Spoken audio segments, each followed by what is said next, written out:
আল্লাহ আমার রব, এই রবি আমার সব। আসসালামু আলাইকুম ওয়া রাহমাতুল্লাহি ওয়া বারাকাতুহু। আশা করি ভালো আছেন, সুস্থ আছেন। এই জীবনে আমাদের কিয়ামতের পাথেয় ছাড়া আমাদের কোনো বুদ্ধি নেই। সৃষ্টি জগতের আমরা যে কাজ করতেছি মানুষের সৃষ্টির রাজীব হিসেবে, এবং পরবর্তীতেও যেন কিয়ামতের দিন আমরা সবার শ্রেষ্ঠ হয়ে দাঁড়াই। মহানবী সাল্লাল্লাহু আলাইহি সাল্লাম কি প্রথম সৃষ্টি, এই বিষয়ে আজকে আমি আপনাদের সাথে শেয়ার করব।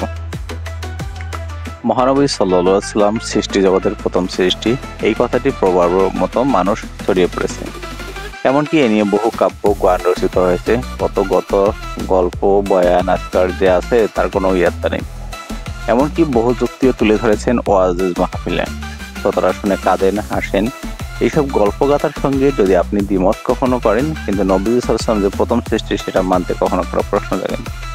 কেননা সবারই ভাবেন এর মাধ্যমে তো নবীদেরকে শ্রেষ্ঠত্বের জায়গায় দেওয়া যায়। লক্ষ্য করলে দেখা যাবে বিষয়টি সামাইল ও খাসাইশের চরিত্র বৈশিষ্ট্য গ্রন্থাবলীর একটা স্থান দখল করে নিয়েছে। আল্লামা সুয়ুতী রহমাতুল্লাহ এই বিষয়ে অধ্যায়ের শিরোনামে লিখেছেন এভাবে: শ্রেষ্ঠ দেবের মধ্যে নবী সাল্লাল্লাহু আলাইহি ওয়াসাল্লাম এর সর্বপ্রথম সৃষ্টি হওয়া, নবুয়ত প্রাপ্তিতে তার প্রাধান্য এবং তার ব্যাপারে নবীদের প্রতিশ্রুতি গ্রহণ করার বৈশিষ্ট্য সম্পর্কিত অধ্যায়। তারপর তিনি বলেছেন, ইবনে আবু হাতেম তার তাফসীর গ্রন্থে এবং আবু নুয়াইম তার দালায়েল গ্রন্থে হাসান ও কাতাদার সূত্রে আবু হুরায়রা রাদিয়াল্লাহু তাআলা থেকে বর্ণনা করেছেন যে নবী সাল্লাল্লাহু আলাইহি ওয়াসাল্লাম এই আয়াত যখন নবীদের থেকে প্রতিশ্রুতি গ্রহণ করেছিল, এর ব্যাখ্যায় বলেছিল, আমি সৃষ্টির ক্ষেত্রে সর্বপ্রথম মানব আর নবী হওয়ার ক্ষেত্রে সর্বশেষ নবী। মহানবী সাল্লাল্লাহু আলাইহি ওয়াসাল্লামের জীবনী রচনার 1000 বছর। আল্লামা কাসতালানী রাহমাতুল্লাহর বক্তব্য অনুরূপ, তবে তিনি আরো একটু এগিয়ে বলেছেন যে এটি প্রমাণ করে মাটি থেকে আদমের আকৃতি তৈরি করার পর তার ভিতর থেকে নবী সাল্লাল্লাহু আলাইহি ওয়াসাল্লামকে বের করা হয়, নবুয়ত প্রদান করা হয় এবং তার থেকে প্রতিশ্রুতি নেওয়া হয়। এরপর আদম আলাইহিস সালাম এর পৃষ্ঠদেশ তাকে পুনঃস্থাপন করা হয়। এরপর সেই সময় তাকে প্রেরণ করা হয় যে সময়ের জন্য তার আল্লাহ নির্ধারণ করেছেন। সুতরাং তিনি সৃষ্টিগুলির এই প্রথম। এই যুক্তি অবান্তর যে আদম আলাইহিস সালাম তো প্রথম সৃষ্টি হবে, কারণ আদম আলাইহিস সালাম তখন মৃত ছিলেন, তার দেহে প্রাণ ছিল না, আর নবী সাল্লাল্লাহু আলাইহি ওয়াসাল্লাম ছিলেন তখন জীবিত। যখন তাকে বের করা হয়, নবুয়ত প্রদান করা হয়, তার থেকে প্রতিশ্রুতি নেওয়া হয়, সুতরাং তিনি হবেন সৃষ্টির প্রথম আর অবির্ভাবের সর্বশেষ নবী। আল মাওঈবুল লাদুনিয়া খণ্ড। তাদের দুজনের আগেই আসবাহানী রহমতুল্লাহ দালাইল নবুওয়াত গ্রন্থে উল্লেখ করেছেন। নিজের যাচাই বাছাই বোঝা যায় উপরের ব্যক্তিদের বর্ণিত হাদিসটি সহিহ নয়। কোন বিশুদ্ধ বর্ণনাতেই নবী সাল্লাল্লাহু আলাইহি ওয়াসাল্লামকে প্রথম সৃষ্টি হওয়ার কথা বলার প্রমাণ নেই, বরং কোরআনের আয়াতে আল্লাহ তাআলা স্পষ্টভাবে বলে দিয়েছেন,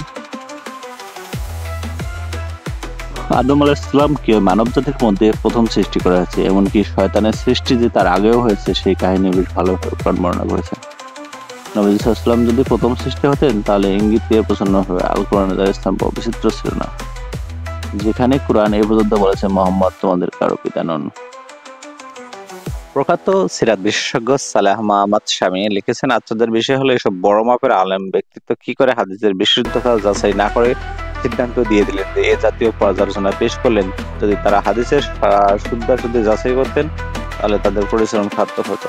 মিশর প্রখ্যাত আলেম ডক্টর মোহাম্মদ খলিল হাসান হুরাজ বলেন, তাদের বর্ণিত হাদিস দিয়ে আবু নুয়াইম তার দালাইল গ্রন্থে, দাইলামে তার ফেরদৌস গ্রন্থে বর্ণনা করেন, কিন্তু এটি সনদে বাকি নামক একজন বর্ণনাকারী আছেন যিনি অভিযুক্ত সাঈদ ইবনে বাশির নামক আরেকজন বর্ণনাকারী বলেন, তাকে ইবনে মাইন দুর্বল ব্যাখ্যা দিয়েছেন। আল্লামা সাগানি ইবনে তাইমিয়া হাদিসটি জাল বলে অভিহিত করেছেন। এই জাতীয় আরো কিছু হাদিস রয়েছে যা প্রত্যাখ্যাত, মুনকার, বানোয়াট, জাল। তবে রাসূল যে নবী হবেন তা আদম আলাইহিস সালাম সৃষ্টির বহু আগে আল্লাহর ইলমে থাকাটা খুবই স্বাভাবিক, এটা নিয়ে কোনো বিতর্ক। সুপ্রিয় বন্ধুরা, আজকে আমরা এই বিষয়টি জানলাম, আমরা সবাইকে জানার সুযোগ করে দেবো। এই সকল দর্শক আজকে শেষ করছি। আসসালামু আলাইকুম ওয়া রাহমাতুল্লাহি